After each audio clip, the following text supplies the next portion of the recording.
Hello, my name is Kiriath, and today we're going to talk about a little bit of Forge World news and just the general direction that Forge World seem to be headed. Before we go on though, I apologise for any background noise. I have a fan just over here because it might as well be the surface of the sun in this room at this point. I am a pasty English man. I cannot be dealing with the heat that is currently going on, and so it's either I have a fan or I die, and I'm not that keen on dying just yet, so apologies for any noise. So the news for Forge World is kind of interesting and on the surface of it really good, but potentially not actually that good. So Forge World are finally joining everyone by allowing you to expand payment options. For instance, there'll be more payment options for buying stuff from Forge World. You'll be able to pay using your currency instead of just being charged in pounds and having the whole conversion rate fiasco that you sometimes get, maybe getting hit with the occasional nasty charge from the bank for converting currency. And they are opening a distribution centre in the US. So if you're in Canada or the US, well, you'll be able to buy from your own country instead of having it shipped from the UK. These are all positive things, obviously. More options for buying is always good. The ability to actually use your own currency and see how much stuff costs rather than having to do it in pounds and do all of that nonsense is obviously good. And actually having a distribution centre in the US for US and Canada based customers, that's obviously good. But at first I was like, okay, that's kind of cool, especially for you guys in the US and in Canada, because presumably that means things will be a little bit cheaper for you now. Things will be a little bit more stable. You know, the prices will remain consistent. There won't be the kind of the aspect of, oh, I need to buy it today because right now I will get, you know, the prices will fluctuate depending on the exchange rate, the way it's currently being done. So having actual stable standard pricing, surely that is a good thing. And I guess in a way it is, because it will be consistent. It won't fluctuate from day to day. You know, if there's some sort of horrendous market crash or something goes god awful wrong, there won't be an issue in terms of how much stuff suddenly costs for you guys, or vice versa, you know, that Forge World suddenly don't do as well as they should do out of a sale. But the approach that Games Workshop has to just kind of currency conversion in general is that you tend to pay quite a bit more. There is a definite kind of almost blatant disregard for what the current conversion rates are, and instead I'm pretty sure at the moment it's mostly down to it being as simple as it's $2 to the pound or something like that. It's something close to that, which actually means that when this opens up, you guys in the US might actually end up paying more. If they apply their standard approach to this stuff to Forge World products that are being shipped from the US to the US, you might actually end up paying more than you were before for getting products that are essentially a lot more local to you.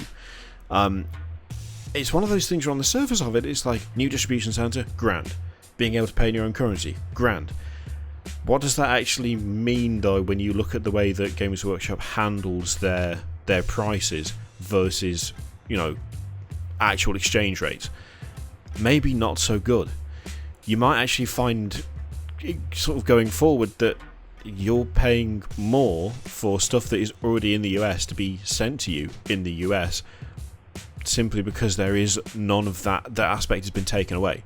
That aspect of it depending entirely on, you know, how things are on the day, it being a consistent value instead, just means that you flat out will have to pay more consistently. It's one of those things where I think it's both a good move and a bad move.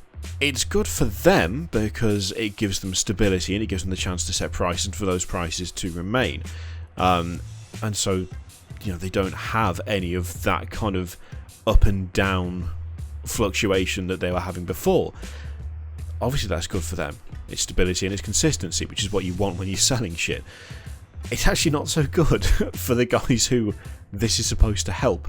It's actually not so good for the customers who are supposed to benefit from this, because you will most likely end up paying more than you already are, which seems a bit backwards. But when you look at the relative cost of stuff in the UK for Games Workshop stuff and in the US, that is very much the trend. You guys do pay more.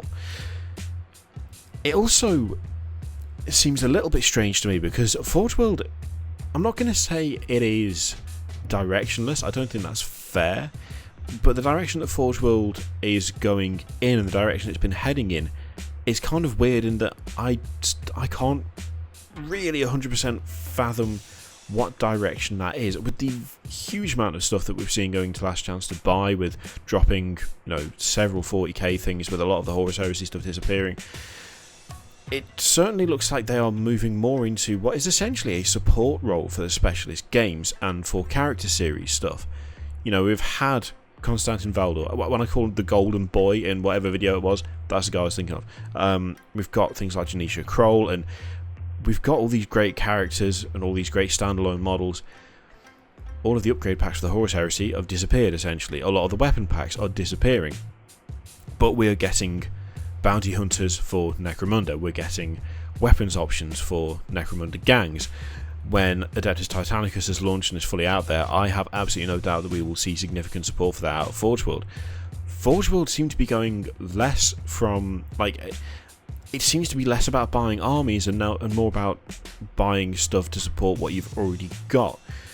The Horus Heresy stuff especially, whilst it is, it's still active, it's still going, it hasn't died, it hasn't gone anywhere.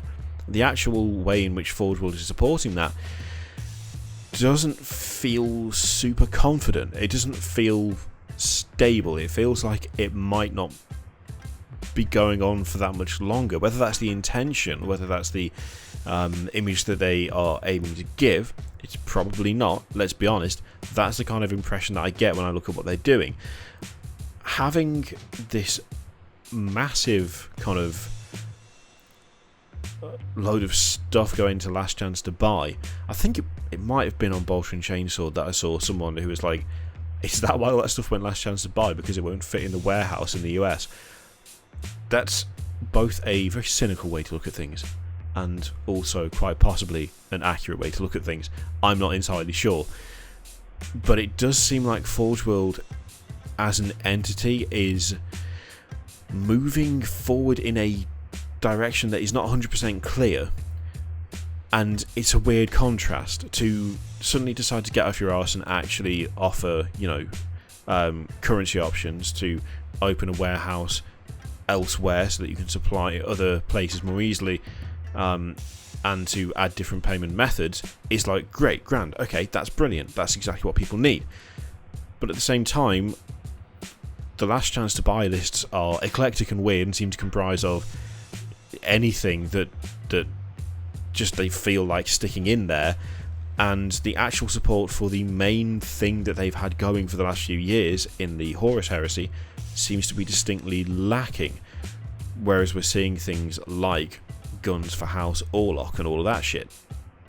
It's a weird combination of good for them, and it makes sense as to why they've done it, probably not actually that great for those people who use Forge World in the US and Canada, and combined with the weird, not lack of direction, because I don't know what their future plans are, but the, for me, impression of a lack of direction means that this news is like, okay, cool, good, great, yeah, no, maybe, kind of. It's like, okay, it's okay. What are they actually going to supply whilst they're over there, though? Because what they're making is really weird. Like, what are they actually doing?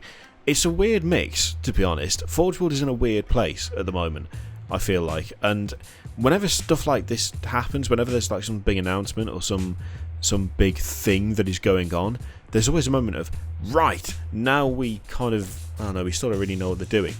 So, yeah, kind of positive, kind of good. Currency options are good, additional payment methods are good.